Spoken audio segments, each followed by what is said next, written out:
Hey, so if you're here today, it's probably because you want to study better and you want to study less. And the good news is that there's a method for that. It's called spaced repetition. So let's imagine you have a lesson and you want to learn it. Instead of studying for 3 hours straight, what you want to do is break this down into multiple smaller sessions. By doing that, not only you'll study less, but the notions will become natural and you won't have to make an effort to remember them. But the issue is that you have to remember what to study and when, and that's why we built Sping. So let's get right into it. So using Sping is very simple. What you want to do is add your courses. So I have my courses here. I can create a new course by hitting this button and filling the form.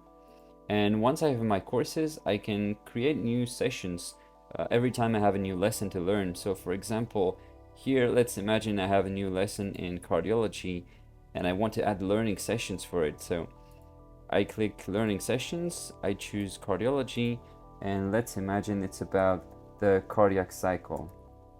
Cardiac cycle. So let's imagine I want to start on Monday, and the pattern is Sping standard. So I click run AI,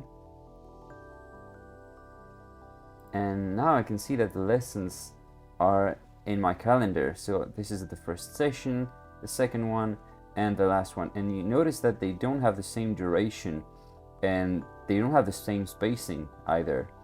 So I can choose to control that by creating a new pattern. So by default you have this Sping standard, which is 1 hour and a half, 1 hour, and then 30 minutes, and the spacings are 3 days and then 5 days. But you can create multiple sessions like 5 or 10 with different spacings and different durations.